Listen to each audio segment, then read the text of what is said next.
একজন মানুষ যদি জান্নাতে যেতে হয় তাহলে কমপক্ষে কোরআনের গুণ লাগবে চারটা।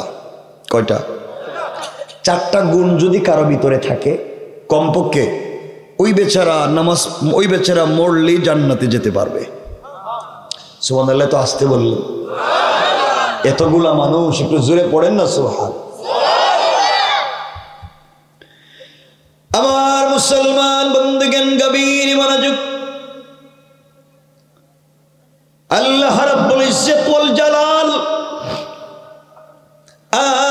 আখিরি জামানের পয়গম্বর সরকারে কায়নাত দো জাহানের সরদার নবী রহমত জনাব মুহাম্মদ রাসূলুল্লাহ সাল্লাল্লাহু আলাইহি ওয়াসাল্লাম কে আল্লাহ তাআলা জানিয়ে দিয়েছেন, বন্ধু আমার, দুনিয়ার জমিনে যারা আমি আল্লাহর গোলাম দাবি করবে, আশিকের রাসূল দাবি করবে, আমি আল্লাহর গোলাম নিজেকে মনে করবে, আল্লাহর গোলামের গুণ কি, কোয়ালিটি কি, কন্ডিশন কি, আদর্শ কি, চরিত্র কি, আল্লাহ তাআলা কোরআনে কারীমের ভিতরে এক এক করে বর্ণনা করেছেন।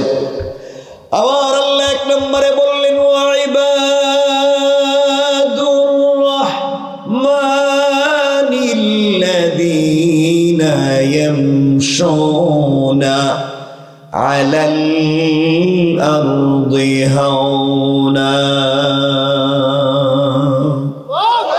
আল্লাহ রাব্বুল ইজ্জত ওয়াল জালাল বলছেন, মুসলমানেরা, এই দুনিয়ার জমিনে যারা আমি আল্লাহর গোলাম দাবি করবে, আশিক রাসূল দাবি করবে, আমি আল্লাহর গোলাম নিজেকে মনে করবে, বান্দারে, আল্লাহর গোলামের এক নাম্বার গুণ হলো আমার গোলাম দুনিয়ার জমিনে চলার পথে কোনোদিন অহংকার করতে পারে না। কি করতে পারে না? সবাই বলেন। এই চারটা একটু সামনে দিতে হবে। অহংকার করা যাবে? বলেন না, যাবে? এই এলাকার ভিতরে, এই বোয়ালিয়ার ভিতরে আল্লাহ যাদেরকে টাকার মালিক বানিয়েছেন, পয়সার মালিক বানিয়েছেন, সম্পদের মালিক বানিয়েছেন, আপনি যদি সম্পদের কারণে, টাকার কারণে, বাড়ি গাড়ি মিল ফ্যাক্টরির কারণে আপনি যদি দুনিয়ার জমিনে অহংকার করেন, আবার আল্লাহ চাইলে এক মুহূর্তের ভিতরে 10 তলা থেকে থাবড়াইয়া গাছতলায় নামাইয়া দিতে আমার আল্লাহ 1 মিনিটও দেরি হবে না। কোন ঠিক কিনা? আল্লাহ পারবে? আসতে বলছেন কেন? পারবে। আর আপনি যদি অহংকার ছেড়ে দিতে পারেন, চলার পথে নিজেকে ছোট করতে পারেন, নিজেকে যদি মাটির সঙ্গে মিশাইয়া দিতে পারে, আমার আল্লাহ চাইলে গাছতলা থেকে, বাঁশতলা থেকে কান ধরে 10 তলার মালিক বানাইয়া দিতে আমার আল্লাহর 1 মুহূর্ত দেরি হবে না। কোন ঠিক কিনা? এই জন্য আল্লাহর গোলাম দাবি করলে অহংকার করা যাবে? আসতে বলেন কেন? যাবে? বলেন যাবে? আপনারা করেননি না? আপনারা তো ফেরেশতা, মোটামুটি ডাইরেক্ট আসমান থেকে আইছে, অহংকার করে না। আজ থেকে 50 বছর আগে এই এলাকায় অনেকের ঘর ছিল ঝুপড়ি ঘর, ভাঙ্গা, টাকা পয়সা ছিল না। আজকে তার ছেলে মেয়েদের ঘরে কোটি কোটি টাকা আছে না নাই? আর আজ থেকে 50 বছর আগে অনেকের ঘরে ছিল লাখ লাখ টাকা। আজ তার ছেলে মেয়েরা মানুষের বাড়িতে আর রাস্তাঘাটে কাজ কাম করে খায়।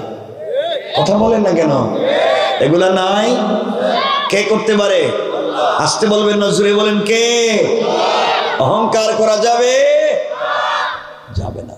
আপনার সম্পদ আছে, আপনি ভাব ধরতে পারেন না, অহংকার করতে পারেন না।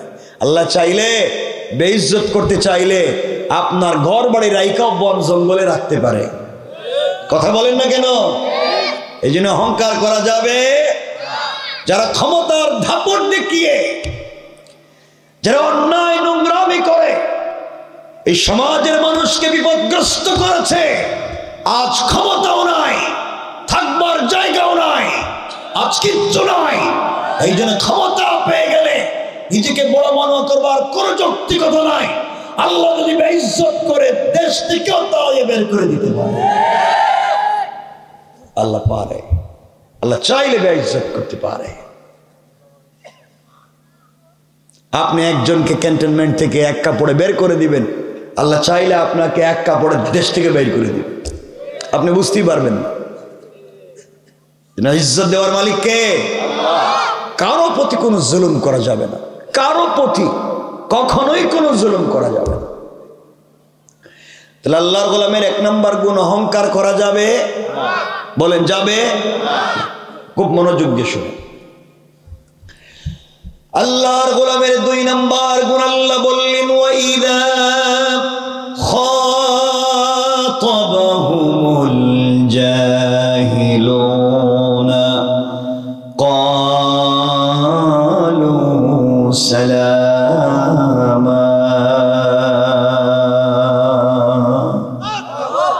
আল্লাহ রাব্বুল ইজ্জত ওয়াল জালাল বলছেন, মুসলমানেরা এই দুনিয়ার জমিনে যারা আমি আল্লাহর গোলাম দাবি করবে, আশিক রাসূল দাবি করবে, আমি আল্লাহর গোলাম নিজেকে মনে করবে, বান্দারে আল্লাহর গোলামের দুই নম্বর গুণ হলো আমার গোলামকে কেউ গালি দিলে গালির জবাব দিবে না, আঘাত করলে আঘাতের জবাব দিবে না, গীবত শিকায়াত সমালোচনা করলে জবাব দিবে না, বরং আমি আল্লাহর গোলামকে কেউ যদি দুনিয়ার জমিনে গালি দেয়, আমার গোলাম গালির জবাবে গালি না দেয়া ওই ব্যক্তির জন্য শান্তি আর সালামতের দোয়া করে যায়। পড়েন সুবহানাল্লাহ। সুবহানাল্লাহ একটু জোরে বলেন। আল্লাহর গোলামের দুই নম্বর গুণ গালি দেওয়া যাবে না। আস্তে কোন কেন? আপনারা গালি দেননি? কেউ যদি কাউকে গালি দেয়, কেউ যদি কাউকে কষ্ট দেয়, আল্লাহ রাব্বুল ইজ্জত ওয়াল জালাল বলেছেন গালির জবাবে গালি না দিয়া তার জন্য শান্তির দোয়া করতে হবে, সালাম দিতে হবে। পড়েন সুবহানাল্লাহ। কি দিতে হবে? আপনারা সালাম দেন তো? খুব মনোযোগ দিয়ে কথাগুলো শুনেন। সালাম দেন তো? সালাম আপনাকে আমাকে দিতে হবে, সালাম আপনাকে আমাকে দিতে হবে। এটা শুরু করতে হবে পরিবার থেকে, এটা শুরু করতে হবে ঘর থেকে। আমাদের কলিজার টুকরা মা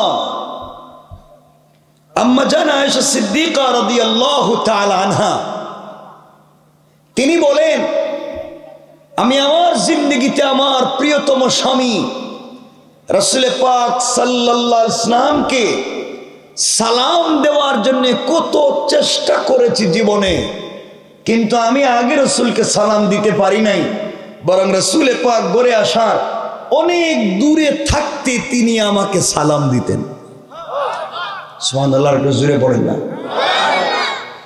নবীজি যদি নিজের স্ত্রীকে সালাম দিতে পেরেছেন, আল্লাহর রাসূল বলেছেন যেই ঘরে স্বামী স্ত্রীকে সালাম দেয়, স্ত্রী স্বামীকে সালাম দেয়, আল্লাহ তাআলা এই ঘরে 100 থেকে 300টা বারাকাতের দরওয়াজা খুলে দেন। তাহলে রাসূল যদি নিজের স্ত্রীর সালাম দিতে পারছেন, তাহলে আপনারা দেননি? কিছু কয় না দেখি, বলছি আপনারা আপনাদের বউরে সালাম দেননি? হ্যাঁ কি কয়? কেন কি করে? শরম করে? কে কইছে? তুমি কি তা বিয়া করছো নি যে শরম করে কইছে? স্ত্রীকে সালাম দিতে শরম করে, আর স্ত্রীর পিড়াইবার সময় শরম কই যায়? যখন বউরে মারে তখন শরম কই থাকে? হ্যাঁ, আল্লাহর রাসূল নিজের স্ত্রীকে সালাম দিয়েছেন, আপনি দিবেন না কেন? বলেন ইনশাআল্লাহ। আস্তে কয়, জোরে কোন, আওয়াজ করে বলেন আজকের থেকে বাসায় গেলে বউরে সালাম দিবেন। আল্লাহর রাসূল দিয়েছেন, আপনিও দিবেন ইনশাআল্লাহ। মুরব্বী যারা আছে এরা হাসতেছে, এরা চিন্তা করতেছে আপনি কি কন? বউরে দেখলেই তো মাথা গরম হয়ে যায়। মনে হয় এগুলি ফিডাই, ঠিক কিনা? এটা কয় ঠিক। এই ছেলেরা তোমরা ঠিক কো কেন? তোমরা কি বুঝো? হেরা কয় ঠিক।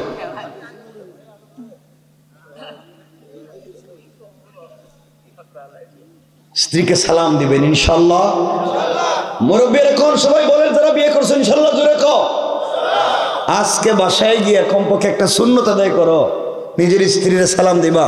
দরজায় দাঁড়ায় এই বলবো, বউ আসসালামু আলাইকুম ওয়া রাহমাতুল্লাহ।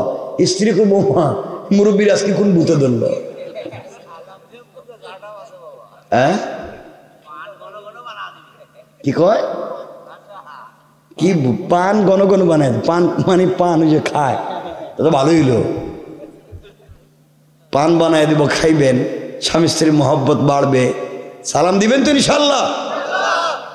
আল্লাহর রসুল নিজের স্ত্রীকে সালাম দিয়েছেন, আপনারাও দিবেন। বরকত দিবেন কে? বলেন কে? মাঝে মাঝে ঘরে গেলে স্ত্রীর নিজের হাতে খাওয়াইয়া দিয়েন, মুখে উঠাইয়া হাত দিয়া দিয়েন। পারবেন না? পারতো না। মুরব্বী কয় দিন ভরে কিলা গিলি নাকি? কত খারাপ হয়েছে আমাদের পরিবার। তাহলে এই পরিবারে শান্তি পাইবেন কেন? তাহলে এর বিয়ে করছিলেন কেন? কিলা কিলি যদি করতে হয় তাহলে বিয়ে করলেন কেন?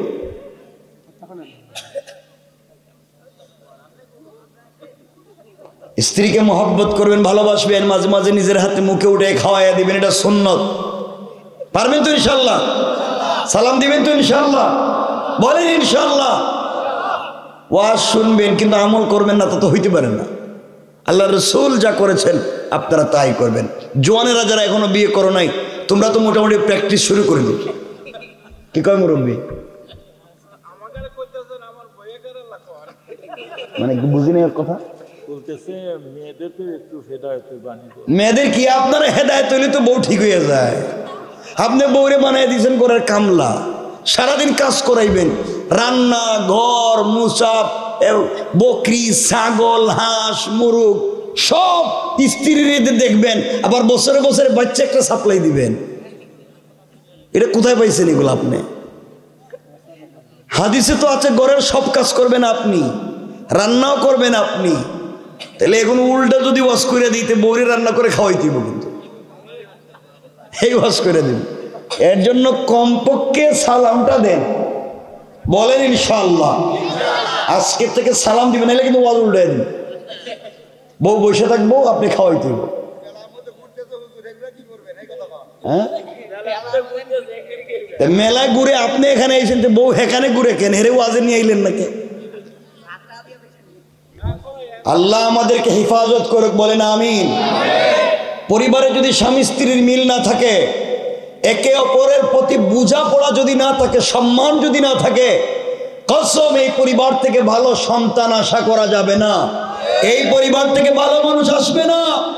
এই পরিবার থেকে সন্তান জন্ম নিবে মাদকাসক্ত, গাঁজা খায়, ফেনসিডিল খায়, ইয়াবা খায়, বাবা খায়, রাস্তায় দাঁড়িয়ে প্রিজিং করে, চুরি করে, ডাকাতি করে, বদমাইশি করে, এমন সন্তান জন্ম নিবে যদি এই পরিবারের মা বাপের চরিত্র ঠিক না থাকে। ঠিক কিনা?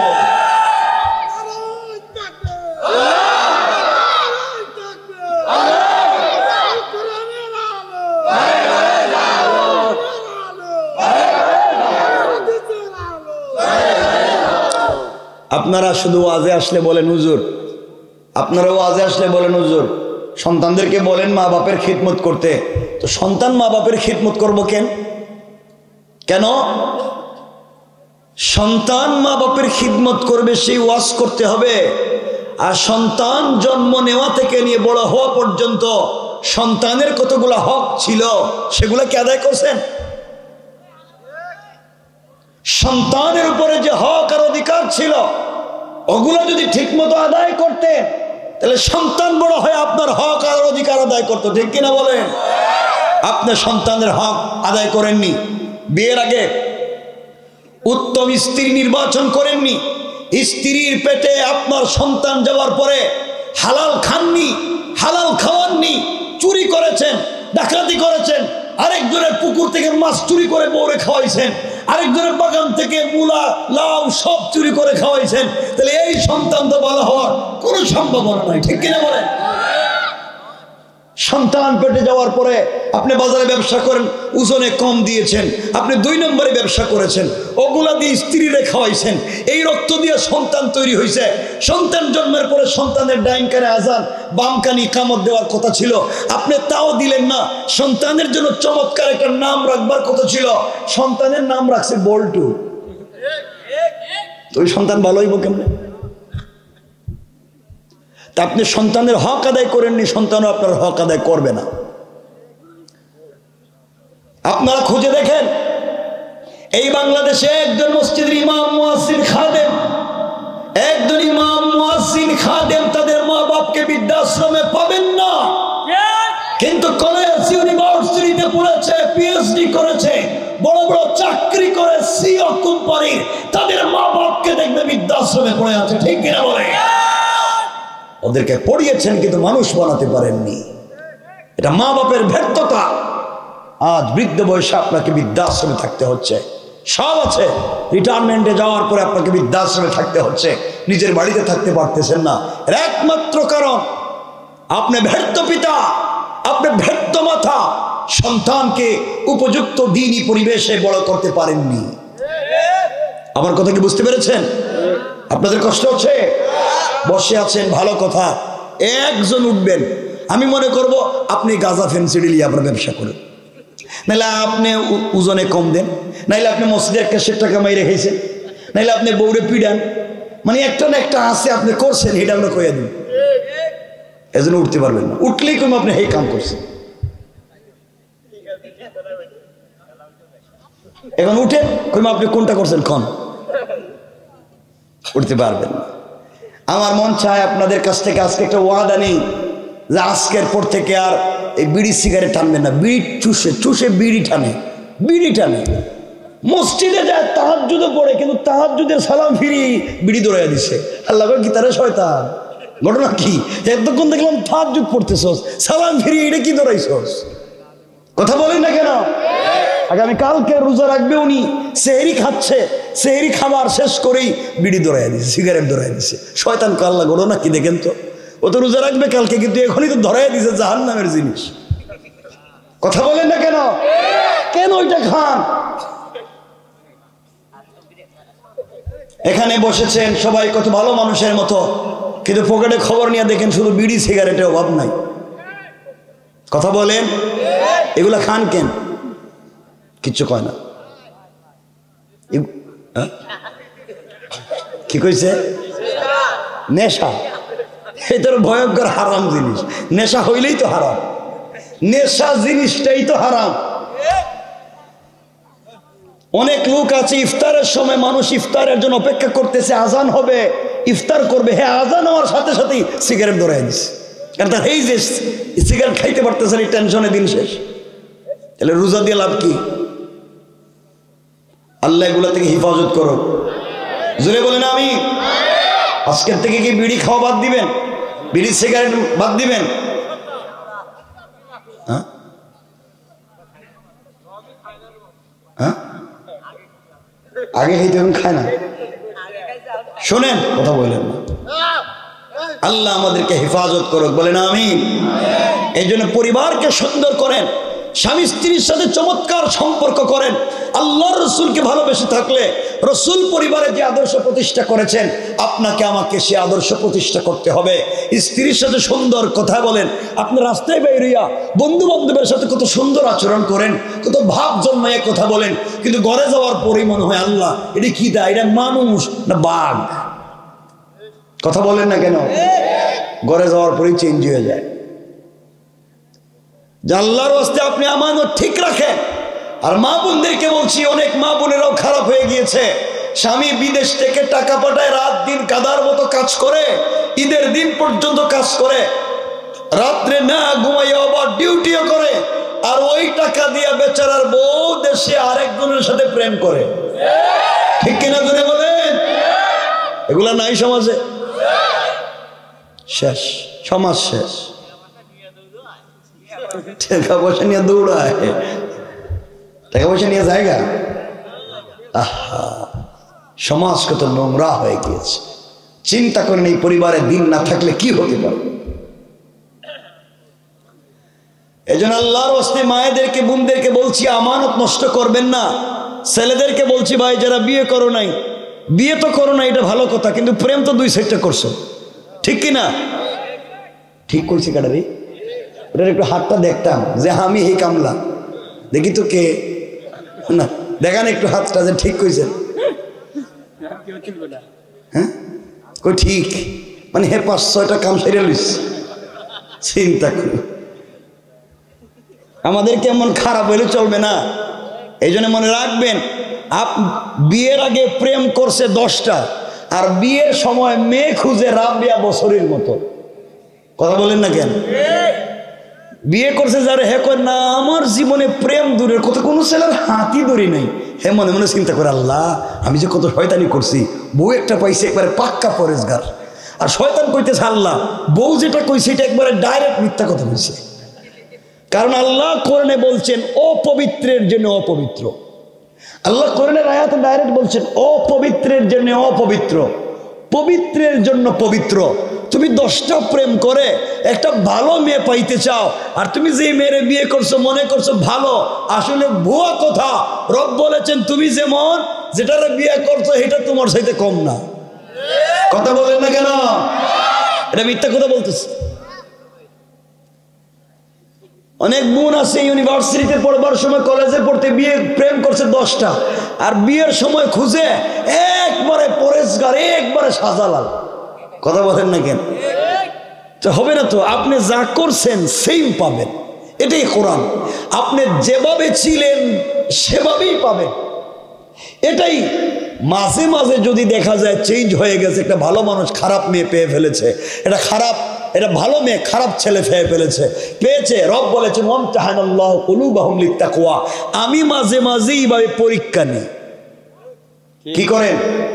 পরীক্ষা নেন, কিন্তু সব সময় মাঝে মাঝে পরীক্ষা নেন। সব সময় আপনি যেমন পাইবেন তেমন। এখন যারা বিয়ে করছেন, আগে 5টা প্রেম করছিলেন, মনে মনে এটা বুঝেই ভালান, তাহলে আমি যেটা করছি সেটাই তো কমপক্ষে 5টা করছে। কি বুঝলেন? মানে আপনি যেমন পাইবেন তেমন। এখন ভালো লাগলে তওবা করেন, আর না লাগলে করেন না। জওয়ানেরা কি আমার ওয়াজ বুঝতেছো? যুবকেরা বুঝতেছো তো আমার ওয়াজ? তোমার বোন আছে বসায়, তুমি আরেকজনের মেয়েকে রাস্তায় দাঁড়িয়ে প্রিজিং করো, তুমি আরেকজনের মেয়েকে রাস্তায় দাঁড়িয়ে ডিস্টার্ব করো, নিশ্চিত তোমার বোনকে আরেকজন সেম ডিস্টার্ব করবে, ঠিক কিনা বলেন? এই জন্য এই পথে আমরা যাব। আসতে বলেন কেন যাব? আপনারা আসতে বললে আমি আলোচনা শেষ করে দেব।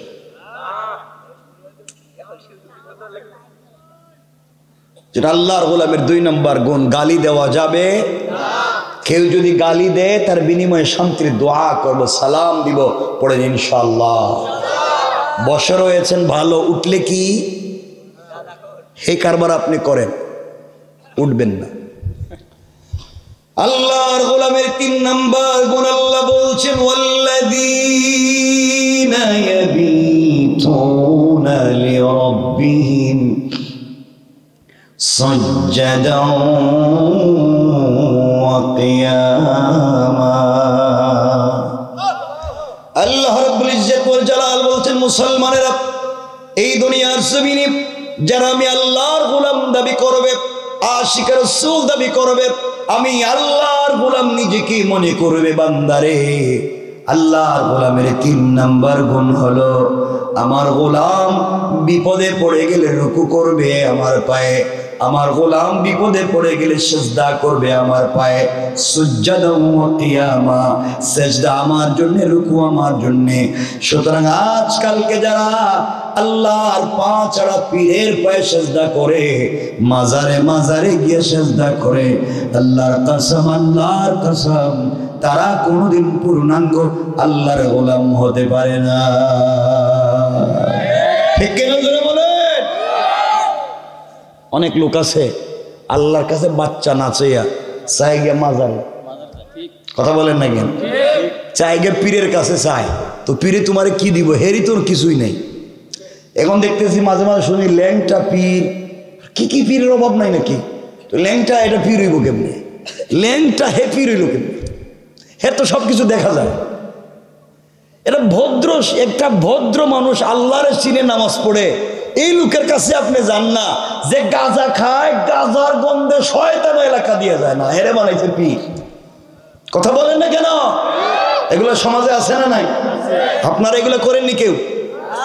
না, সব ভালো মানুষ, কেউ করে না এগুলা। আল্লাহর ওয়াস্তে মাজারে মাজারে যাবেন না, সেজদা দিবেন না, মৃত মানুষের কাছে কিছু চাইবেন না, হারাম।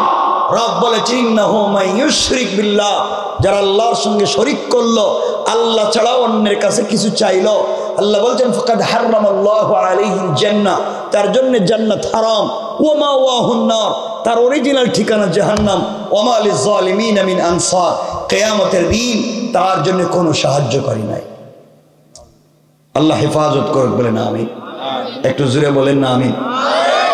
আমি আপনাদের কাছকে আসলে যে ওয়াজ বুঝাতে চাই, ওই যে আল্লাহর কাছে যদি চান, কার কাছে? আল্লাহকে যদি বলেন হাসবি আল্লাহ, আল্লাহ আমার জন্য যথেষ্ট, এই মনে করে পৃথিবীর কারো কাছে না চেয়ে আপনি যদি আল্লাহর কাছে চান, পৃথিবীতে থেকেও জান্নাতি ফল এখানে বসে খেতে পারবেন। এ তো আসতে বললেন সুবহানাল্লাহ। আমি সেদিকেই নিয়ে যেতে চাই যে পৃথিবীতে আপনি যদি আল্লাহকে ভালোবাসতে পারেন, আল্লাহকে মহব্বত করতে পারেন, আল্লাহর কাছে চাইতে পারেন, পৃথিবীতে থেকেও জান্নাতের স্বাদ দিতে পারেন কে?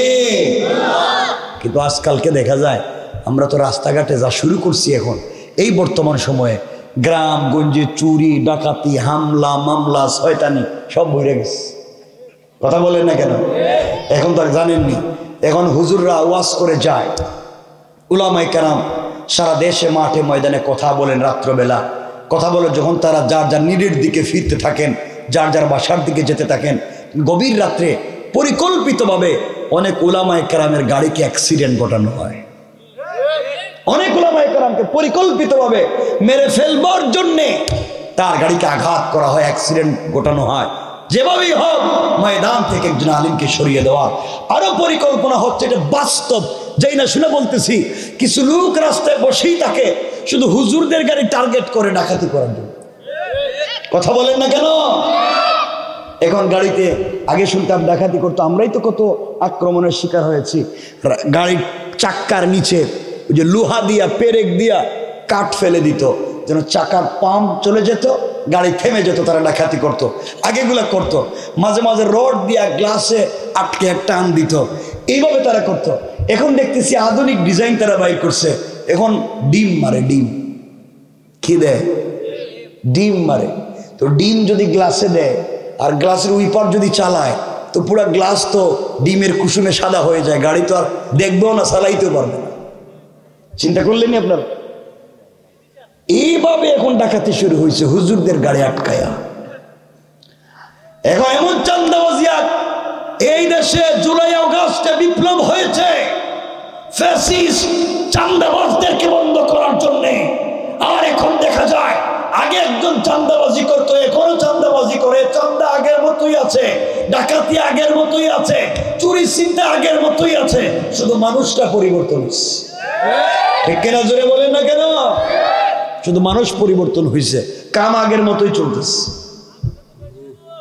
আগেরটা থেকে বেশি চিন্তা করলেন মানুষ কত কষ্ট পাচ্ছে, আগেরটা থেকে বেশি কইতেছে। আল্লাহ আমাদের হেফাজত করে, বলে না আমি।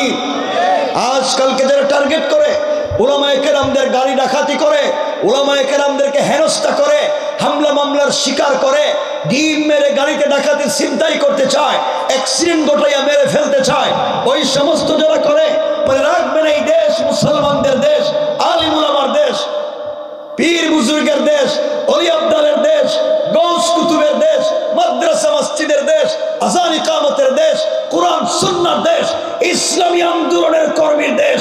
এইভাবে যদি আঘাত চলতেই থাকে, এই দেশের সমস্ত ইসলাম প্রিয় তৌহিদি জনতা ঐক্যবদ্ধ হয়ে যাবে এবং তাদেরকেও দেশ থেকে পালিয়ে যেতে বাধ্য করবে ইনশাআল্লাহ।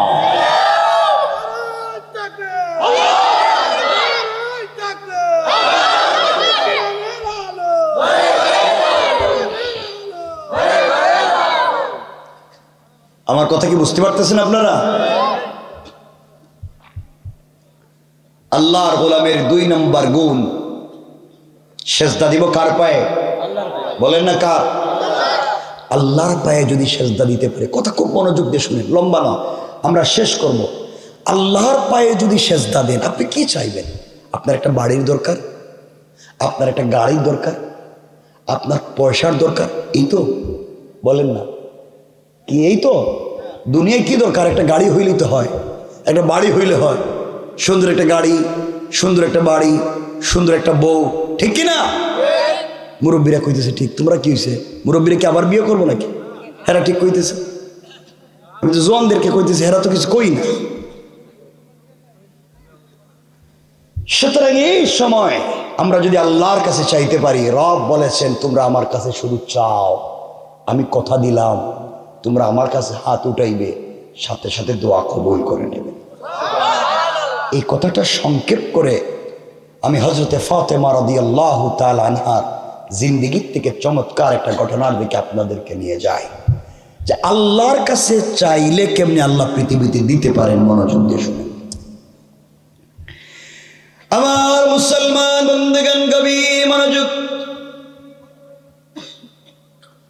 এই দুনিয়ার জমিনে আখিরি জামানার পয়গম্বর সরকারে কায়নাত, দো জাহানের সরদার নবী রহমত জনাবে মুহাম্মদুর রাসূলুল্লাহ সাল্লাল্লাহু আলাইহি ওয়াসাল্লাম তখন পর্যন্ত পৃথিবীর জমিনে জিন্দা। কথাটা দিল দিয়ে শুনেন, কি বোঝাতে চাই। শেষ পর্যন্ত আল্লাহ রাসূল সাল্লাল্লাহু আলাইহি ওয়াসাল্লাম পৃথিবীতে জিন্দা।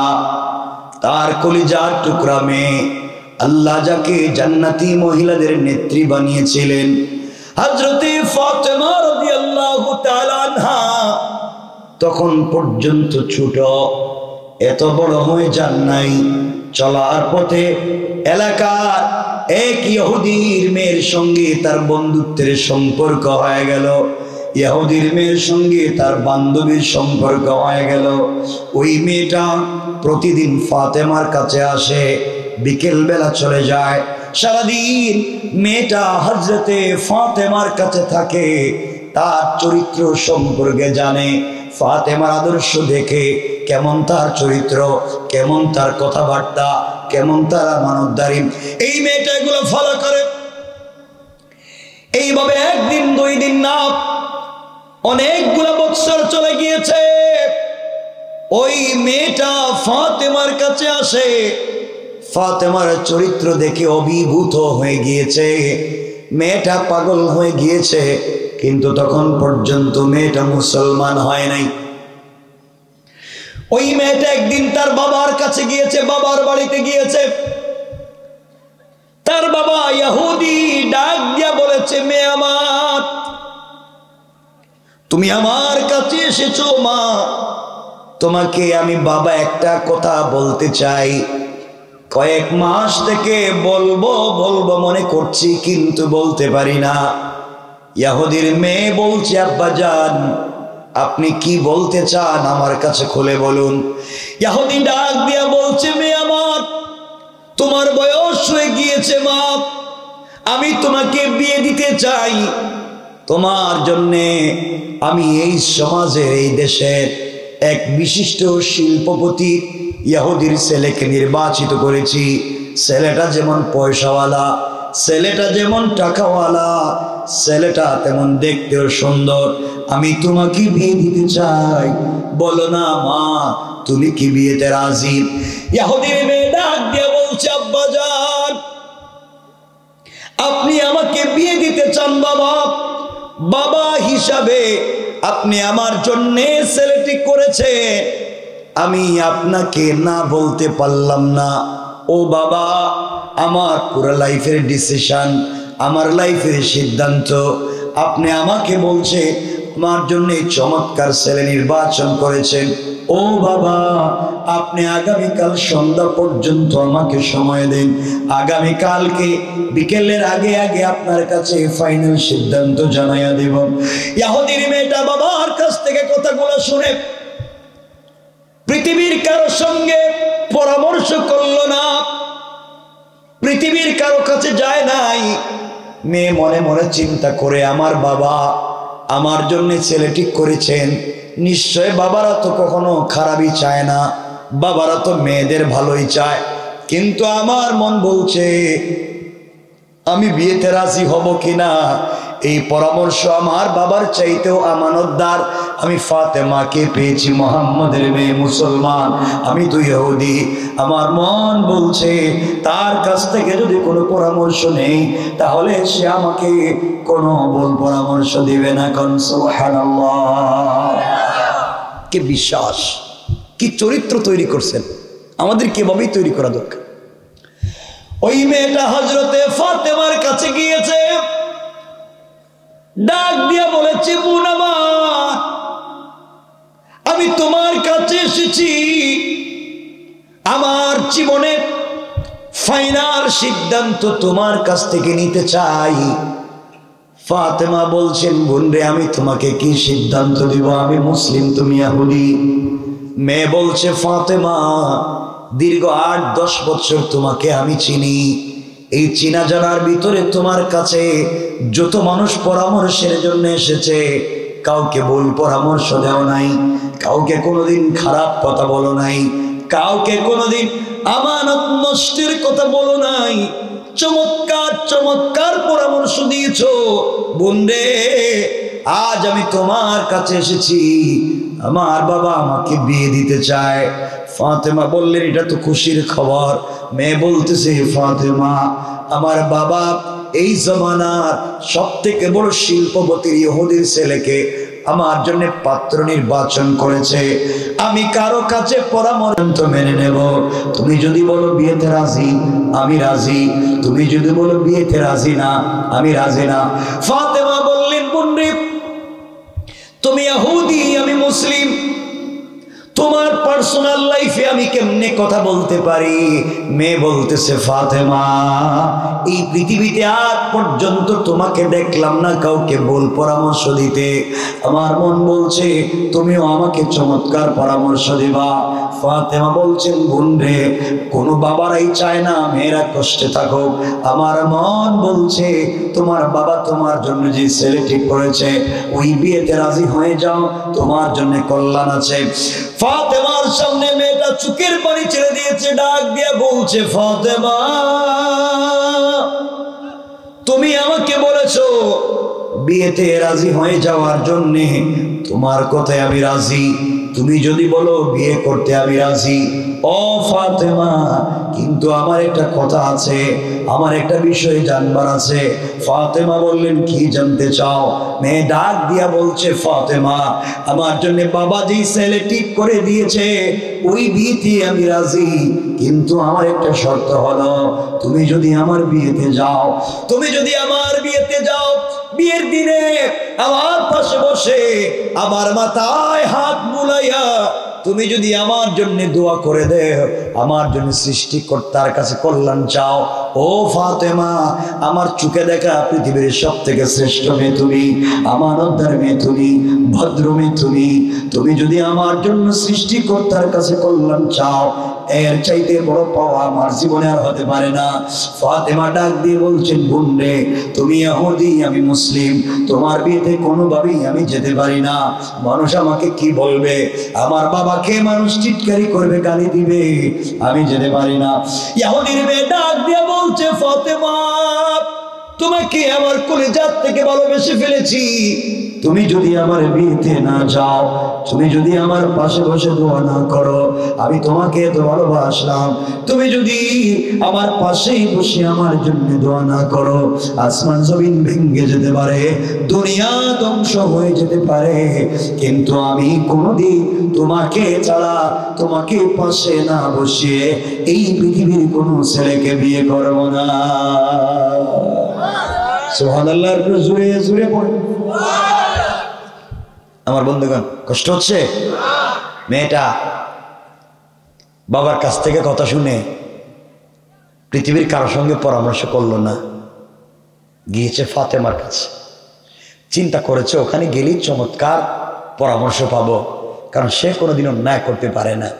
আর আজকালকে সব জায়গায় না, আপনাদের সিরাজগঞ্জের খবর আমি জানি না, আমি আমার কথাই বলছি, আজকালকে আমাদের দেশের কোনো মেয়েকে যদি তার বাপ বলে, মা তোমার জন্য একটা ভদ্র নামাজি সচ্চরিত্রবান একটা ছেলেকে পাত্র হিসাবে নির্বাচন করেছি, আমি তোমাকে বিয়ে দিতে চাই, মা তুমি কি রাজি? তা আমাদের দেশের মেয়েরা বলবে, বাবা আপনি কি বলছেন? আই এম সরি, আপনি আমাকে তো কষ্ট দিচ্ছেন বাবা, আপনি আমার জন্য ছেলে ঠিক করেছেন, আমি তো 5 বছর আগে বল্টুর ছেলের সাথে প্রেম করি, ঠিক না? আমি তো 5 বছর আগে কাম সাইরা লইছি, তুমি আমাকে এখন আর বলিয়া লাভ কি? কথা বলেন না কেন? এই তো বল্টুর কাছে গিয়ে বলবো, দেখ বল্টু, আমার বাপ কিন্তু একটা ছেলে ঠিক করতেছে, আমাকে বিয়ে দিতে চায়, আমি কিন্তু বিয়েতে রাজি না, চল আমরা দুটোটা পালাই। কথা কয় না কেন? দেখা যায় মা বাপের মুখে চুনকালি দিয়া একটা সম্মানিত পরিবারকে ধ্বংস করে অপরিচিত একটা ছেলের হাত ধরে একটা মেয়ে চলে যায়, একটা ছেলে আর একটা মেয়েকে নিয়ে বাসায় পৌঁছে যায়। এগুলো আছে কি আছে না? হয় কি হয় না? এগুলো হচ্ছে। আর ওই মেয়েটা বাবার কাছে গিয়ে বলতেছে, বাবার কাছ থেকে গিয়ে ফাতেমাকে বলছে, বোন তুমি বললে আমি বিয়ে করতে রাজি। চিন্তা করে হযরতে ফাতেমা বেগী হয়ে গেলেন। এক পর্যায়ে ডাক দিয়া বলে ফেললেন, বোন রে ইনশাআল্লাহ কথা দিলাম তোমার বিয়েতে যাব এবং তোমার মাথায় হাত রেখে দোয়া করে দেব। সুবহানাল্লাহ বলেন, বলেন না সুবহানাল্লাহ। আমাদের দেশে দেখবেন, জানি না সব জায়গায় তো খারাপ না, ভালো মানুষ আছে। একটা ছেলে নামাজ পড়ে, আপনি যদি বলেন যে মা তোমার জন্য একটা ছেলে ঠিক করেছি, ছেলেটা নামাজি এবং দাড়িওয়ালা, দাড়ি আছে, নামাজও পড়ে, খাপ আপনি কি কইলেন, এটা একটা খ্যাপ। কথা কোন দেখেন, দাড়ি রাখছে কি বিয়ে করা যায় নাকি? ও তো বাবার মতো হয়ে গেছে। আচ্ছা দাড়ি রাখলে কি মানুষের খারাপ লাগে? কথা বলেন না কেন? আমরা যে দাড়ি রাখছি খারাপ লাগে? খারাপ লাগে না, এটা খুব ভালো লাগে। পৃথিবীর সকল নবীদের সুন্নাহ হচ্ছে দাড়ি রাখা। যেই মেয়ে নামাজি দাড়িওয়ালা ছেলে দেখলে বিয়ে করতে চায় না, ওই মেয়েকে বিয়ে করারই দরকার নাই, ঠিক কিনা বলে? যে দাড়িওয়ালা নামাজি দিনদার ছেলেকে পছন্দ করে না, মনে রাখবেন তার চরিত্র খুব ভালো। এই আওয়াজে বললই তো না, কিন্তু খুব ভালো আওয়াজ করে বলেন ভালো। নামাজি দিনদার ছেলে দেখলে আর ভালো লাগে না। অনেক আমার যুবক ভাইরাও আছে, একটা মেয়ে পেয়েছে নামাজি পর্দানশীল, হে ওই মেয়েকে বিয়ে করতে চায়, মডার্ন মেয়ের বিয়ে করবো, হেরে রাইকা আর 5টার সাথে প্রেম করব, এমন মেয়ের বিয়ে করতে চায়। শেষ পর্যন্ত বিদেশে গিয়ে 20 বছর টাকা বাড়াইবো, ওই টাকা শুদ্ধ লয়ে যাইব। কথা বলেন না কেন? আল্লাহ আমাদের হেফাজত করুক, বলেন না আমিন। আসতে বলবেন না, জোরে বলেন না আমিন। কষ্ট পাইলেন আমার কথায়? একটু হাত তুলে আবার দেখান, কারা কারা কষ্ট পান নাই? আরে পান নাই কইছি তো এখন। মাশাআল্লাহ, মুরব্বী কষ্ট পাইছো? তা হাত উঠান না কেন বাবা? মাশাআল্লাহ, আল্লাহ আমাদের কবুল করুক, আমিন। এই আওয়াজে না একটু জোরে বলেন আমিন। তুমি একটু আস্তে কইও, তোমার আওয়াজে কলজা দূরে যায়। যাক, হ্যাঁ বুঝতে পারতেছি। আমার বন্ধুগণ, এবার কথাগুলো দিল দিয়া শুনেন। ওই মেয়েটা বাবার কাছে পৌঁছে গিয়েছে, ইহুদির কাছে গিয়ে মুচকি হাসি দিয়া বলছে, আব্বা জান আপনি আমার জন্য যে ছেলে ঠিক করেছেন, বাবা হিসাবে ছেলে ঠিক করেছেন, মেয়ে হিসাবে রাজি। ইহুদি খুশি হয়ে গিয়েছে।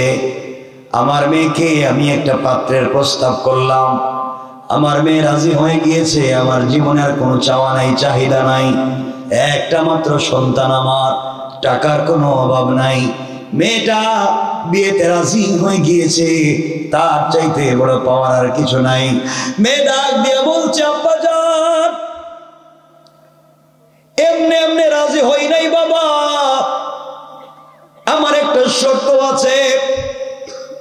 ইহুদি ডাক দিয়ে বলছে, মেরে বলো না বিয়েতে তোমার শর্ত কি কি চাও? মেয়ে বলছে, বাবা পৃথিবীর কোনো জৌলুস টাকা পয়সা ধন দৌলত চাই না, আমার শর্ত হলো এই বিয়েতে আমার বান্ধবী আমানতদার ভদ্র মেয়ে মুসলিম মুহাম্মদ ইবনে আব্দুল্লাহর মেয়ে ফাতেমাকে ইনভাইট করেছে, ও আসবে, এই শর্তে আমি বিয়েতে রাজি। এই কথা শুনে ইহুদির জন্য পায়ের রক্ত মাথায় উঠে গিয়েছে, মাথা গরম। বলো কি তুমি? মুহাম্মদ আমার জাত শত্রু, আমার ধর্মের বিরুদ্ধে চলে গিয়েছে, তার মেয়েকে আমার বাড়িতে ইনভাইট করেছো তোমার বিয়েতে। আমি জিন্দেগিতে তোমাকে বিয়ে দিব না, প্রয়োজন বোধে সারা জীবনে এভাবে রেখে দিব, ফাতেমা কি বাড়িতে আসতে দিব না। ইহুদির মেয়ে ডাক দিয়া বলছে, আব্বা জান, এই পৃথিবীতে কোনোদিন তোমার মুখের উপরে কোনো কথা বলি নাই, আজ আমি একটা কথা বলতে চাই বাবা, ফাতেমা আমার বাড়িতে আসলে তুমি আমাকে বিয়ে দিবা না। আমিও তোমাকে জানাইয়া দিলাম, আসমান জমিন ভেঙে যেতে পারে, কিন্তু ফাতেমাকে কাছে না বসাইয়া পৃথিবীর কোন ছেলেকে আমি কিন্তু বিয়ে করব না। সুবহানাল্লাহ, তো আসতে না জোরে বলে। ইহুদি চিন্তায় পড়ে গিয়েছে, আমার একমাত্র মেয়ে, তাকে যদি বিয়ে দিতে না পারি মান সম্মান কিচ্ছু থাকবে না। মেয়েটা তো এমন বায়না ধরেছে। ইহুদি বলতেছে, মারে, তোমার বিয়েতে যারা আসবে সব টাকাওয়ালা শিল্পপতির ছেলে মেয়েরা, দামি দামি অর্নামেন্টস জুয়েলারি পরে আসবে। ফাতেমা মুহাম্মাদের মেয়ে, গরিব মানুষ, 3 বেলার খাবার নাই, থাকবার মতো ভালো কোনো ঘর নাই, সে তোমার বিয়েতে সারা পুরাতন কাপড় পরে আসবে, আমার সোসাইটির সঙ্গে যাবে না, আমার সামাজিকতার সঙ্গে যাবে না, আমার বংশের সঙ্গে যাবে না, এই জন্যে তাকে তোমার বিয়েতে আনতে পারি না। মেয়ে বলছে, বাবা, কে কি পড়লো আমি জানতে চাই না, কে কি নিয়ে আসলো আমি তা শুনতে চাই না, আমি শুধু জানতে চাই ফাতেমা আসবে কিনা, ফাতেমা আসে যদি বিয়েতে রাজি, ফাতেমা যদি না আসে আমি বিয়েতে রাজি না। ইহুদি চিন্তায় পড়ে গিয়েছে, একমাত্র মেয়ে, পাবলিক জানে মেয়ের বিয়ের দিন তারিখ ঠিক করেছি, এখন যদি মেয়ে বিয়েতে রাজি না হয় মান সম্মান থাকবে না, সমাজে মুখ দেখাতে পারবো না। ইহুদি কৌশল শুরু করে দিয়েছে, কৌশল করে তার মেয়েটাকে বলছে, মারে, আমিও চাই তুমি বিয়ে করো, তোমার বিয়েতে ফাতেমা আসুক, আমার আপত্তি নাই, কিন্তু মারে, তোমার বিয়েতে যারা আসবে দামি দামি পোশাক পরে আসবে, দামি দামি পারফিউম ব্যবহার করে আসবে, ফাতেমা গরিবের মেয়ে, সেরা পুরাতন কাপড় পরে আসবে, এটা আমার মান সম্মান লাগে। ও মা, আমার আপত্তি নাই ফাতেমা আসতে, ফাতেমা তোমার বিয়েতে আসতে পারবে, আমারও একটা শর্ত আছে। মেয়ে বলছে, বাবা বলো না তোমার আবার শর্ত কি, ফাতেমা বিয়েতে আসতে তোমার শর্ত কি? বাবা ডাক দিয়া বলছে, মেয়ে, আমার শর্ত হলো ফাতেমা যদি তোমার বিয়েতে আসতে হয় একটা দামি নতুন পোশাক পরে আসতে হবে, পুরাতন কাপড় পরে আসতে পারবে না। ইহুদির চিন্তা হলো, ফাতেমা নতুন কাপড়ও পাবে না, বিয়েতেও আসতে, বলেন পারবে? বলেন আওয়াজ করে বলেন পারবে? মেয়েটা বুঝতে পেরেছে, বাবার কৌশল বুঝতে পেরেছে। ফাতেমা তো 3 বেলা 1 বেলা খাবারও পায় না, মাসের পর মাস যায়, ঘরের চুলে আগুন জ্বলে না, ওই মেয়েটা নতুন জামা কোথায় পাবে? বাবা যে শর্ত দিল ওই শর্ত পূরণ না করলে তো আসতে পারবে না। আমার বন্ধুগণ, মেয়েটা চোখের পানি ছেড়ে দৌড়াইয়া দৌড়াইয়া ফাতেমার বাড়ির দিকে যায়। আহারে, বাবা যে শর্ত দিল ওই শর্ত দিয়ে কি হবে, আমি তো ফাতেমাকে রাজি করাতে পারবো না। চোখের পানি ছেড়ে ফাতেমার কাছে এসেছে, ডাক দিয়ে বলছে, ফাতেমা, তুমি আমার বিয়েতে যাও, আমার বাবা কিন্তু চায় না, আমার বাবা তোমার বাবার নাম পর্যন্ত শুনতে পারে না, কোনোভাবেই তুমি আমার বিয়েতে যাও, বাবা রাজি হয় না। অনেক অনুনয় বিনয়ের পরে একটা শর্ত রাজি হয়েছে। শর্ত হইল, তুমি যদি আমার বিয়েতে যাও একটা নতুন পোশাক পরে যাও, এই শর্তে রাজি। ফাতেমা বলছেন, গুন্ডে 3 বেলার 1 বেলার খাবার থাকে না, মাসের পর মাস যায়, ঘরের চুলে আগুন জ্বলে না, আমি কোথায় নতুন জামা কাপড় পাবো? আমি জামাও পাবো না, বিয়েতেও যেতে পারবো না। মেয়েটা চোখের পানি ছেড়ে দিয়েছে, ফাতেমা, তুমি যদি আমার বিয়েতে না যাও আমি কিন্তু বিয়ে করব না, আমি কিন্তু মরে যেতে পারি, আমি সুসাইড করতে পারি, তুমি কোনোভাবেই একটা কাপড় ম্যানেজ করো। ফাতেমা বলছেন কার কাছে বলবো, কে দিবে? এমন সময় ইহুদির মেয়েটা ডাক দিয়া বলছে, ফাতেমা, দীর্ঘদিন থেকে আমি তোমার বাড়িতে আসি আর যাই, তোমার সম্পর্কে অনেক ধারণা তৈরি হয়েছে। ও ফাতেমা, তুমি আমাকে বলেছো তুমি একজনের সঙ্গে প্রেম করো, তোমার সঙ্গে একজনের প্রেম আর ভালোবাসা। ও ফাতেমা, তুমি আমাকে বলেছো তোমার সৃষ্টিকর্তা আল্লাহকে তুমি ভালোবাসো, তুমি আমাকে বলেছো তোমার সৃষ্টিকর্তা আল্লাহ আসমান জমিন বানাইছে, তোমার আল্লাহর ক্ষমতার মতো ক্ষমতা কারো নাই, তোমার আল্লাহর অনেক শক্তি, তোমার আল্লাহ চাইলে সকালকে বিকাল বানাইতে পারে, আসমানকে জমিন বানাইতে পারে। তুমি আমাকে বলছো ও ফাতেমা, তুমি আমাকে বলেছো সারাদিন অপেক্ষা করো, সন্ধ্যা হয়ে গেলে সেই রবের কদমে সিজদায় পড়ে তুমি কান্নাকাটি করো, ওই মালিকের সঙ্গে নাকি তুমি কথা বলো। তুমি আমাকে বলেছো সেও তোমাকে ভালোবাসে, তুমিও তাকে ভালোবাসো। ও ফাতেমা, কেউ যদি কাউকে সত্যিকার অর্থে মন থেকে ভালোবেসে থাকে, তার কাছে কোনো জিনিস চাইলে তো ফিরাইয়া দিবার কথা নয়, কিছু হইলেও তো দিয়া দিবে, ফিরাইয়া দিবে না। ফাতেমা, আমার মন বলছে তোমার রবের যদি এত ক্ষমতা এত পাওয়ার, আমার মন বলে ওই কাপড় তোমার রবের কাছে চাও। আল্লাহু আকবার, জোরে বলেন আল্লাহু আকবার। ওই রবের কাছে তুমি কাপড়ের আবদার করো, তোমার রব যদি সত্যি তোমাকে ভালোবেসে থাকে, তোমাকে যদি কাপড় দিয়া দেয়, আমি ইহুদির মেয়ে তোমাকে শপথ করে বললাম আমিও কালিমা পড়ে মুসলমান হয়ে যাব। ফাতেমা চোখের পানি ছেড়ে দিলেন, ডাক দিয়া বললেন, বোন রে, এত বড় বিষয় আমি আল্লাহর কাছে বলতে পারে, দিতেও পারে নাও দিতে পারে। মেয়ে বলছে না না, তুমি আমাকে বলেছো এত সম্পর্ক, কেনই বা তুমি তাকে বলবা না, তার কাছে চাও। এক পর্যায়ে ফাতেমা ওই মেয়ের মাথায় হাত দিয়ে বলছেন, বোন রে, ইনশাআল্লাহ কথা দিলাম আমি তোমার বিয়েতে যাব এবং এই পৃথিবীর সব থেকে দামি কাপড় পরে যাব। সুবহানাল্লাহ, আসতে বলবেন, জোরে বলেন। মেয়েটা বাপের কাছে গিয়ে বলছে, আব্বা, ফাতেমা বলছে বিয়েতে আসবে, তাও বলেছে সব থেকে দামি একটা কাপড় পরে আসবে। ইহুদি চিন্তা করে থাকবার জায়গা নেই, খাওয়ার পয়সা নেই, আরে নতুন জামা কাপড় পরবো, জামাও পাইতো না, আসতেও পারবে না।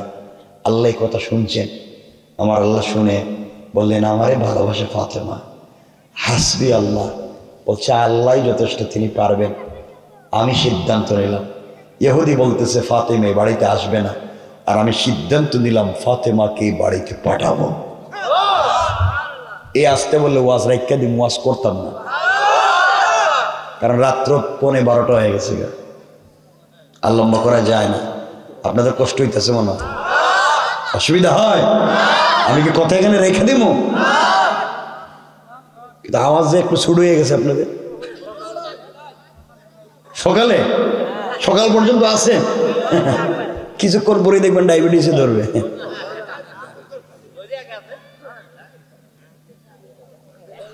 আমার বন্ধুগণ, আল্লাহ বললেন তোমরা ফাতেমাকে বাড়িতে যাইতে দিবা না, আমি সিদ্ধান্ত নিলাম ফাতেমাকে বাড়িতে পাঠাবো। এই জন্য আমার আল্লাহ কোরআনে বলছেন, ওয়া মাকারু ওয়া মাকারাল্লাহ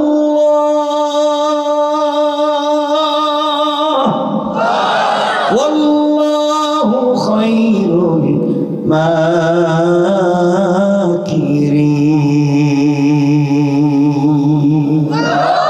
আল্লাহ রাব্বুল ইজ্জতুল জালাল বলেছে, ও ইহুদি, তুমি কৌশল করেছো, নতুন জামাও পাবে না, ফাতেমা বাড়িতে যেতে পারবে না। আমি আল্লাহ সিদ্ধান্ত নিলাম নতুন জামাও পাবে, এই বিয়ে বাড়িতে ফাতেমাও যাবে। আল্লাহু আকবার। আমার বন্ধুগণ, এক পর্যায়ে সংক্ষেপ করে দিতেছি, এক পর্যায়ে বিয়া 1 মাস পরে হওয়ার কথা, 1 মাস পরে, ধরেন 1 মাস শেষ, আগামীকালকে বিয়া, মানে 1 মাসের ওয়াজ রাখিয়া দিলাম।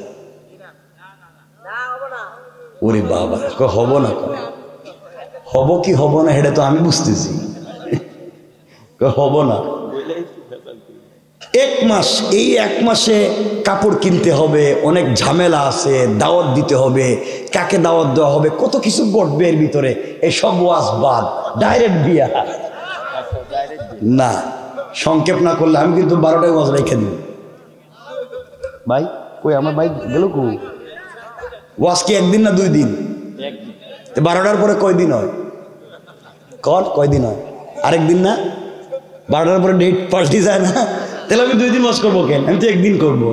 এরা তোমার 1 দিন কথা কইছে, ইসলামের নিয়মে আসে। কথা কি বুঝলেন আমার? এদের লম্বা করতে যাব না। কষ্ট হচ্ছে, অসুবিধা হয়? আমার বন্ধুগণ, বিয়ে কোন দিন? আগামীকালকে। কোন দিন? আগামীকালকে বিয়ে। আজকে ইহুদির মেয়েটা সন্ধ্যার পরে ফাতেমার কাছে গিয়ে বলছে, বোন কালকে আমার বিয়ে, কাপড় পাইছো নি? কই? ফাতেমা বলছেন, বোন কালকে যে তোর বিয়ে আমি তো ভুলেই গেছি, আমার মনে নাই, আমি তো কাপড়ের ব্যবস্থা করতে পারি নাই। মেয়েটা বলছে, তাইলে কি আমার বিয়ে হবে না? আমি কি সারা জীবন এভাবে থেকে যাব? আমি বাবার সঙ্গে এত যুদ্ধ করলাম তোমাকে নিয়ে, তুমি একটা কাপড় আমার জন্য ম্যানেজ করতে পারলে না। কালকে আমার বিয়ে, তাহলে যা আমি বিয়েই করবো না, মরে যাব। ফাতেমা বলছেন, বোন টেনশন করিস না, এখন 1 রাত বাকি আছে। আমার সাথে যার প্রেম, আমার খুব ভালোবাসে, আমিও তার ভালোবাসি, 1 রাত বাকি আছে। রব যদি চায় তাহলে 1 মুহূর্তে আমার দিতে পারে, ঠিক কিনা বলে? এই বিশ্বাসটুকুনের আজকের ওয়াজ, যে আমরা আল্লাহর কাছে যদি বলতে পারি, রবের সাথে যদি সম্পর্ক করতে পারি, তাহলে পৃথিবীতে থেকেও আমরা সমাধান করতে পারি, ঠিক কিনা? মেয়েটা চলে গেছে, রাত গভীর হয়ে গেছে, আমাদেরও ফাতেমারও সমান সমান। ফাতেমারও রাত গভীর হয়েছে। গভীর রজনীতে ফাতেমা মুসল্লা বিছাইয়া দিলেন, যায় নামাজ বিছাইয়া দিলেন। আলোচনার শুরুতেই বলেছি যে আয়াত থেকে এসেছি, আল্লাহ বলছেন সুজ্জাদা ওয়া কিয়ামা, বান্দারে কিছু যদি চাইতে হয় সেজদায় গিয়ে চাও। আল্লাহর এই কথাটাকে হযরতে ফাতেমা মনের ভিতরে রেখে দিলেন। রাত্র গভীর হয়ে গিয়েছে, মুসল্লা বিছিয়ে সেজদায় পড়ে গিয়েছে। সেজদায় পড়ে আল্লাহকে ডাক দিয়া বলেছে, আল্লাহ এই পৃথিবীতে বলবার মতো আমার কোনো জায়গা নাই।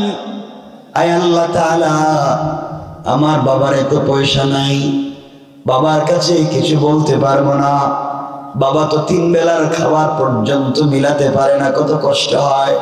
কিন্তু আল্লাহ আমার কোনো অভিযোগ নাই, আমার কোনো অনুযোগ নাই। বাবা 3 বেলার খাবার দিতে পারে না, থাকবার মতো ভালো ঘর দিতে পারে না, পরবার মতো ভালো পোশাক দিতে পারে না।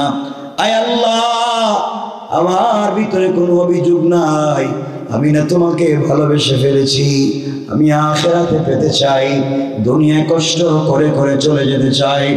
আয় আল্লাহ, আমার মা খাদিজা এই মক্কার সবথেকে বড় শিল্পপতি মেয়ে ছিলেন, তোমাকে ভালোবেসে আমার মাও তার সবগুলা সম্পত্তি দ্বীনের রাস্তায় ব্যয় করে ফেলেছে।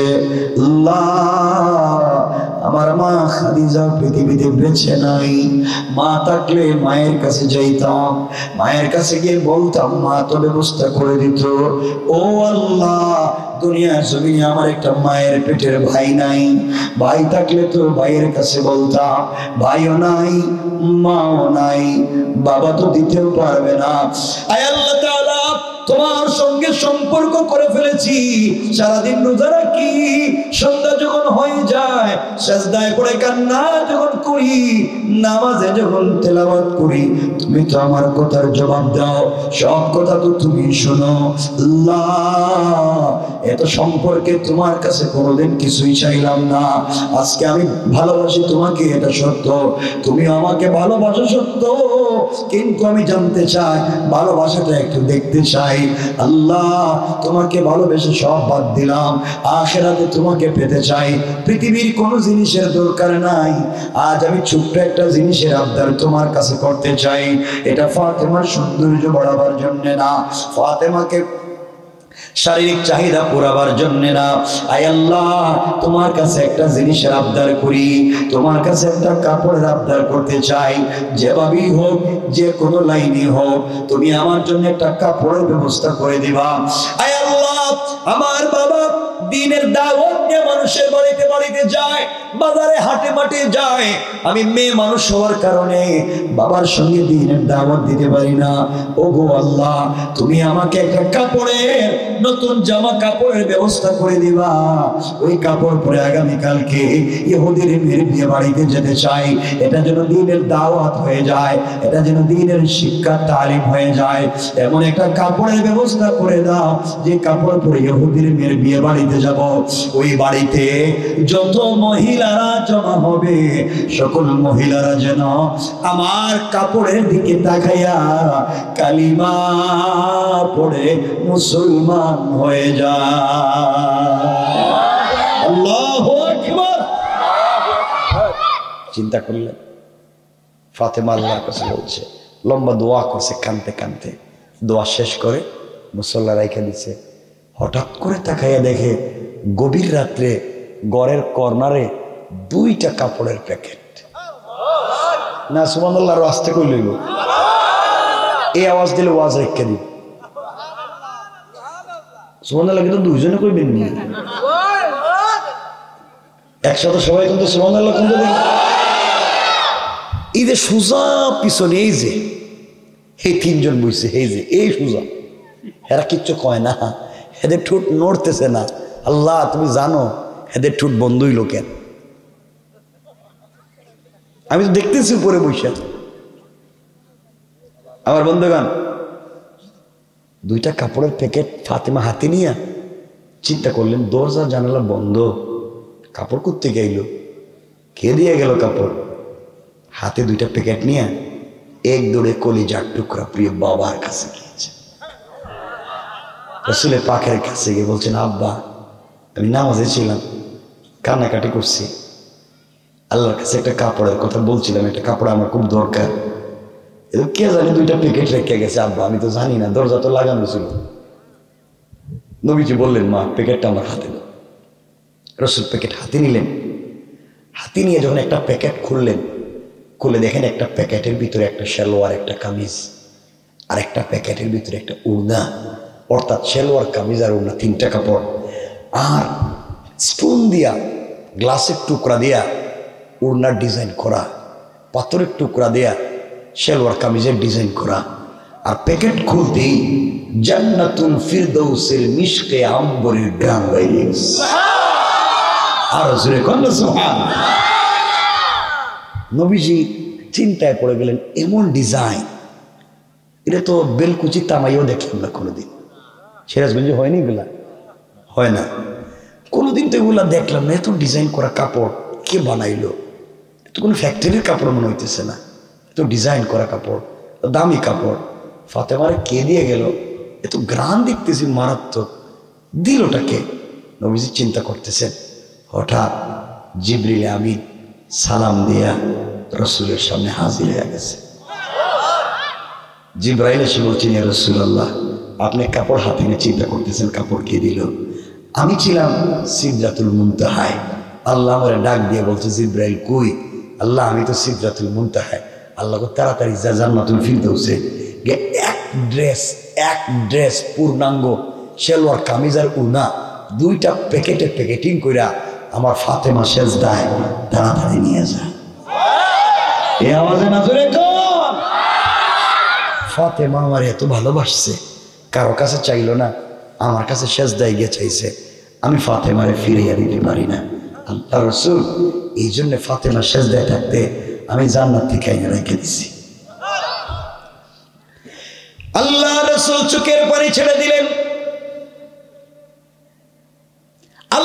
আল্লাহর সঙ্গে ফাতেমার এমন সম্পর্ক আর ভালোবাসার কথা শুনে ভেঙ্গে পড়লেন। কি আমার মেয়ে এমন ভালোবাসা আল্লাহর সঙ্গে তৈরি করতে পেরেছে। গরিবের মেয়ে হইয়া খায়া না খায়া আল্লাহর সঙ্গে আমার মেয়ের কত চমৎকার সম্পর্ক। কাঁদলেন, মা মরা মেয়ে আল্লাহকে কত ভালোবেসে ফেলেছে, আল্লাহ তাকে কত ভালোবেসে ফেলেছেন। এইভাবে কথা বলতে বলতে মেয়েটাকে জড়াইয়া কতক্ষণ কাঁদলেন, দোয়া করলেন। এরপরে বলছেন, মা যা কাপড়টা নিয়ে যাও। এই কাপড়টার দাম কত জানো নি মা? সালোয়ার কামিজ আর ওড়নার দাম কত বলবার মতো সময় আমার হাতে নাই।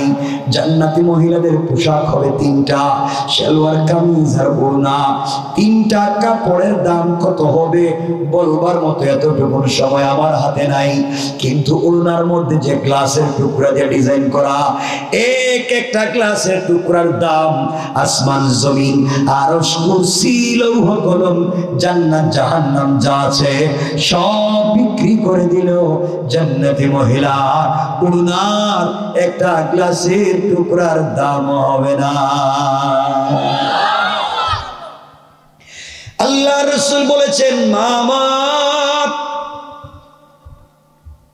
এই কাপড় পরে আগামীকালকে তুমি ইহুদির মেয়ের বিয়ে বাড়িতে যাইবা, কিন্তু মারে পর্দার সঙ্গে যাইবা। কারণ মেয়েরা যেদিন নতুন পোশাক পরে ওই দিন কিন্তু পর্দা করে।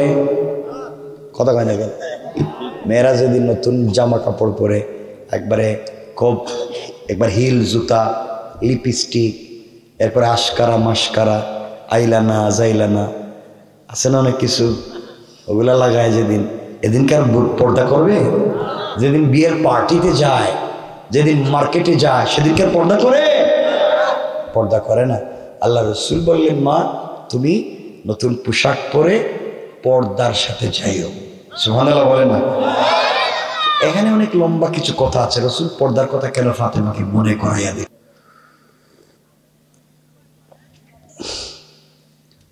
ভাই গেল কই? 12টা হয়ে গেছে তো, আসেনি এখানে ভাই? 12টা হয়ে গেছে না? 1.5 ঘন্টার উপর হয়ে গেছে কিন্তু।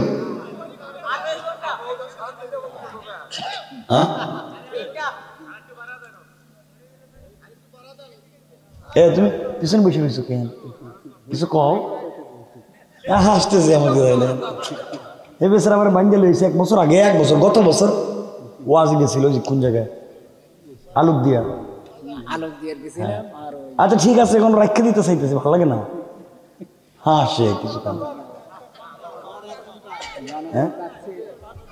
কষ্ট হয়, অসুবিধা হয়, জোরে চিৎকার করে দুনো হাত উঠে একটা তাকবীর দেন, লিল্লাহে তাকবীর, নারে তাকবীর, নারে তাকবীর।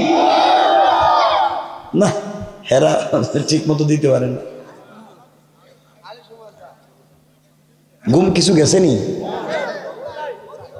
ঘুম নাই? কইছিলাম 12টা, আচ্ছা কয়েক মিনিট বলতেছি, কয়েক মিনিট।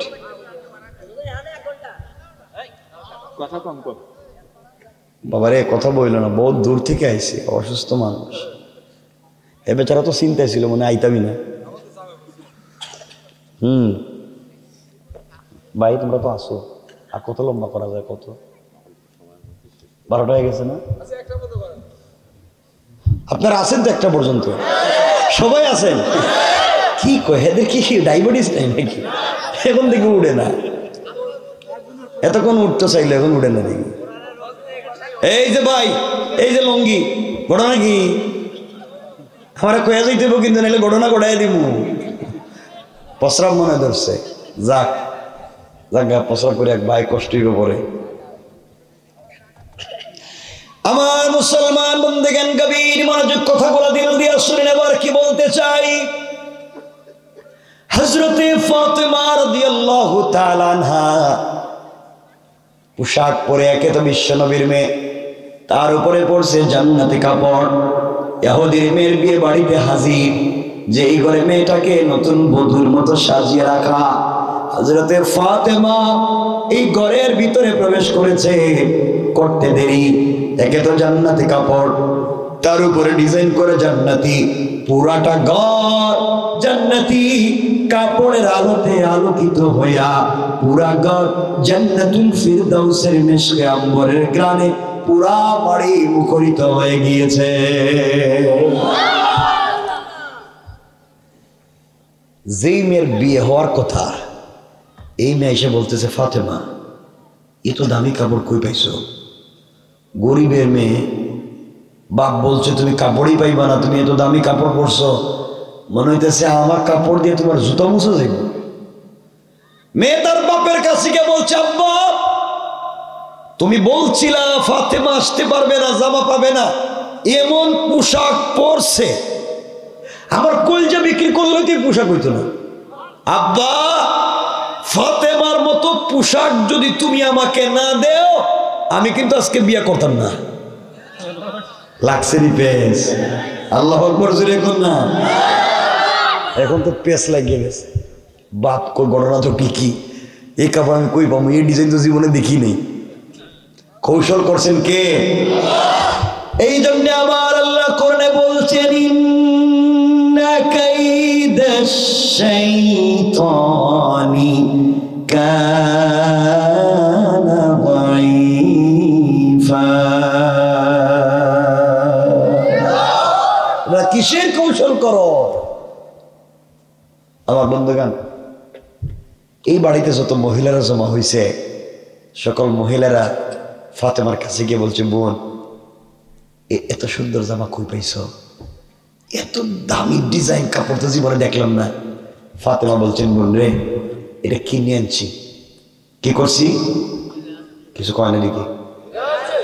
কিনে আনছি। কি করছি? মহিলারা কয়, এত দামি কাপড় কোন মার্কেট থেকে কিনছো? তুমি তো জীবনে ঘর থেকে বাইরেও না। ফাতেমা বলছেন, আমি যে মার্কেট থেকে কিনছি, তোদের বাপ দাদা 14 গোষ্ঠী এই মার্কেটের নামও শুনে নাই। সুবহানাল্লাহ বললেন না? আর তোমরা আমার কাপড় একবার হাত দিয়ে দেখে যাও, এই কাপড় কিনার তো তৌফিক নাই। তোদের সবার সারা জিন্দেগির সম্পত্তি বিক্রি করলেও এই পোশাক কিনার তৌফিক হবে না, টুকরো একটা কিনতে পারবা না। মহিলাদের জিদ কম না বেশি?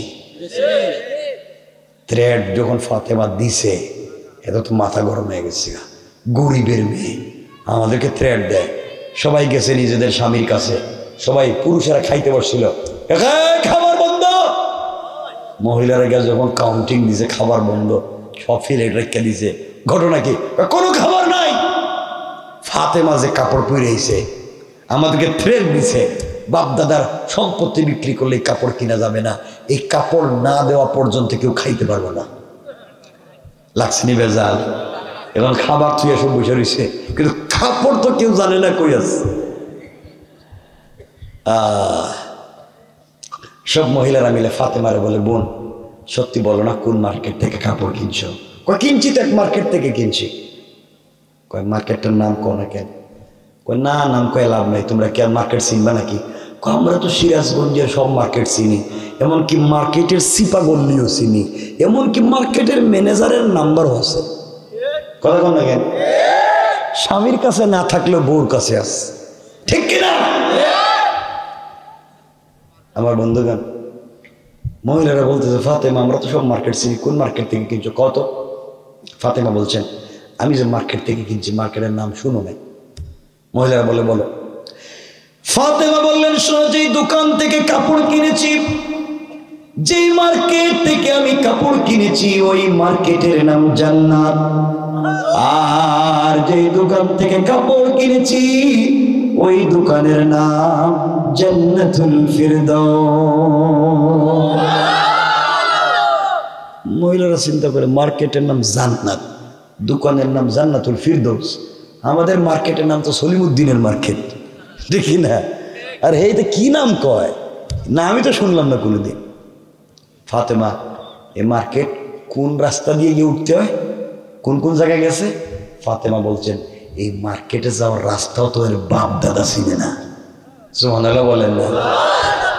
মহিলারা তো থ্রেড খাইতে খাইতে, গরিবের মেয়ের কাছে থ্রেড, কয় বাপ দাদা রাস্তা চিনে না, মার্কেট চিনে না। ফাতেমা বলছেন, এত রাগ গুসা করে লাভ নাই, আসলে আমি কাপড়টা কিনি নাই। কিনো নাই? এইটা কাপড় কই পাইলা? এটা তো কোথায় পাওয়া যায়? ফাতেমা বলছেন, একজনের সাথে আমার প্রেম, একজন প্রেমিক আছে আমার, আমি তারে ভালোবাসি, হেও আমারও ভালোবাসে, আর ভালোবাসা এটা আমার গিফট করছে, গিফট। এত আসতে বললেন না? মহিলারা কয়, আমরাও তো প্রেম করি, আমাদেরকে তো 2 টাকা দিয়ে বাদামও কিনে দেয় না, আর দিলে ওর থেকে খেয়ে ফেলায়। আর তোমার এত দামে কাপড় দিছে ওই প্রেমিকটাকে, ওই প্রেমিকটা কিন্তু ওই জান্নাতুল ফিরদাউসের মালিক। হে সুবহানাল্লাহ বললেন না? আমার খুব ভালোবাসে তো এই জন্য মালিক হয়ে আমার একটা দিয়ে দিছে। আমার প্রেমিকের সঙ্গে কারো সম্পর্ক হইলে এভাবে দিতে পারে। মহিলারা চিন্তা করে, গরিবের মেয়ের সাথে জান্নাতুল ফিরদাউসের মালিক সম্পর্ক কইরা, এরা মনে করছে জান্নাতুল ফিরদাউস কোনো বল্টু মিয়া মনে হয়। মালিক কে? কে? মহিলারা বলতেছে, জান্নাতুল ফিরদাউসের মালিকের সঙ্গে সম্পর্ক কইরা এত দামি কাপড় যদি গরিবের মেয়ে পাইতে পারে, আমরা কি কম সুন্দর? আমরা তো সম্পর্ক করতে পারি। এরা মনে করছে সুন্দর চামড়া দেখাইয়া মনে কাজ হইব, হবে। মহিলারা বলে, ফাতেমা বলো না ওই মার্কেটে যাওয়ার রাস্তাটা একটু বলে দাও, কেমনে কেমনে যাওয়া যায়। ফাতেমা বললেন, শোনো মহিলারা, যে মার্কেট থেকে কাপড় কিনেছি ওই মার্কেটের নাম জান্নাত, যেই দোকান থেকে কিনছি ওই দোকানের নাম জান্নাতুল ফিরদাউস। আর ওই মার্কেটে যে রাস্তা দিয়ে গিয়েছি ওই রাস্তা হলো ইহদিনাস সিরাতাল মুস্তাকিম। ও মহিলারা, দুনিয়ায় যদি সিরাতে মুস্তাকিম নামক রাস্তা দিয়া যদি চলো রে, সামনে গেলে জান্নাত নামক মার্কেট পাইবা, ওখানে গেলে জান্নাতুল ফিরদাউস নামক দোকান পাইবা, ওখানে গেলে আমার মালিক আমার প্রেমিকেও পাইবা, তার সাথে যদি সম্পর্ক হয়ে যায় আমার চাইতে আরো দামি দামি কাপড় পাইবা। মহিলারা চিন্তা করে, কই কি সিরাতে মুস্তাকিম, জান্নাতুল ফিরদাউস, জান্নাত, এটার নামই তো শুনি নাই। ফাতেমাকে বলছে, ফাতেমা সত্যি কথা বলো, ওই রাস্তা দিয়ে কেমনে যাওয়া যায়? ফাতেমা বলছেন, সত্যি কথা, এই রাস্তা দিয়ে যে কেউ যেতে পারে না। এই রাস্তা দিয়ে চলতে গেলে একটা আইডি কার্ড লাগবে, পরিচয়পত্র লাগবে। পরিচয়পত্র ছাড়া এইটা ভিআইপি রাস্তা, যে কাউকে ঢুকতে দিবে না। পরিচয়পত্র আইডি কার্ড থাকলেই হবে না, একটা পিন নাম্বার আছে, ওই পিন নাম্বারটা মনে রাখতে হবে। আপনার কাছে ব্যাংকের এটিএম কার্ড আছে, পিন নাম্বার মনে নাই, পয়সা কি তুলতে পারবেন?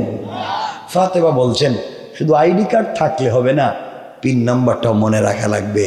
মহিলারা চিন্তা করে, আইডি কার্ড আবার কি, পিন নাম্বার আবার কি?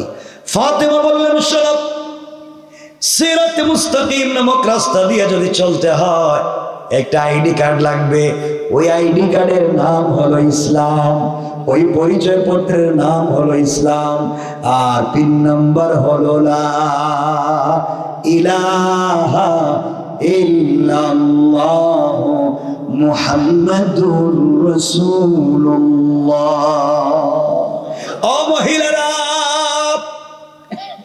ইসলাম নামক আইডি কার্ড যদি সঙ্গে রাখে, লা ইলাহা ইল্লাল্লাহ নামক পিন নাম্বার যদি মনে রাখো, সামনে দিয়ে হাঁটলে সিরাতে মুস্তাকিমের রাস্তা পাইবা, আরো সামনে গেলে জান্নাত নামক মার্কেট পাইবা, আরো সামনে গেলে জান্নাতুল ফিরদাউস নামক দোকান পাইবা, ওখানে গেলে আমার চাইতে আরো দামি দামি কাপড় পাইবা। আল্লাহু আকবার। 2.5 ঘন্টার উপরে হয়ে গেছে, আর আপনারা এখনো রয়েছেন এখানে। রেখে দিন এখন না, আমার কষ্ট লাগছে।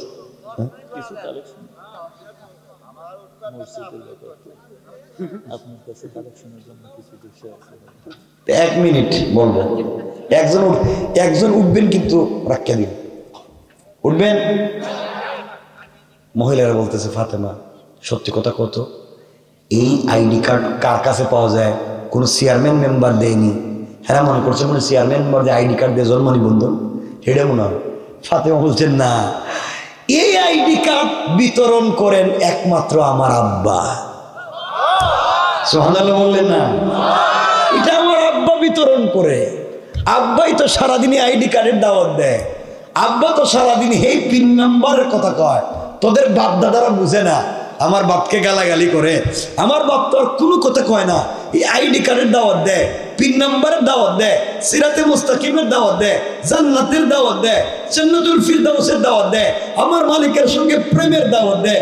তোদের বাপ দাদারা মানে না, এই জন্যই তো বেজার লাগছে। মহিলারা ডাক দিয়ে বলছে, ফাতেমা তোমার এই মালিকের সঙ্গে সম্পর্ক করা লাগবে, এই জান্নাতে আমাদেরও যাওয়া লাগবে, এই জান্নাতুল ফিরদাউসে আমাদেরও যাওয়া লাগবে। গরিবের মেয়ের সঙ্গে মালিক এভাবে সম্পর্ক করে যদি এত জিনিস দিতে পারে, তাহলে আমরা কেন পারবো না? এই কথা বলে ফাতেমার কাপড়ের দিকে তাকাইয়া একসাথে 350 জন অথবা 470 জন মহিলা একসাথে কালিমা পড়ে মুসলমান হয়ে যায়। চিন্তা করলেন ফাতেমার কাপড়ের দিকে তাকাইয়া এতগুলা মানুষ মুসলমান হয়ে গেছে। এখন চিন্তা করেন ফাতেমা যে এত কিছু আদায় করছে, কার সাথে সম্পর্ক? আমার বন্ধুগণ, এখন এই বাড়ির সব মহিলারা মুসলমান, যেই মেয়ের বিয়ে হইব এই মেয়েও মুসলমান। এখন এর সাথে এখন বিয়ে হবে কেমনে? এই বাড়ির মহিলাদের সাথে এই বাড়ির পুরুষদের কি বিষয় ঘটলো, কেমনে কি হইলো, স্বামী স্ত্রীতে মারামারি কি হবে? এই বাড়ির সব মহিলারা মুসলিম, পুরুষের একটা মুসলমান হয় নাই, যেই মেয়ের বিয়ে হবে সেও মুসলিম। এই বাড়ির এই স্বামী মুসলমান হয় নাই, ফাতেমা কেমনে বাড়ি পর্যন্ত আইলেন, সুস্থ আসতে পারলেন কিনা? আর ফাতেমা তো মারা গেছেন, এই কাপড়টা বর্তমানে কই আছে? সব রাখা দিলাম, কইতাম না।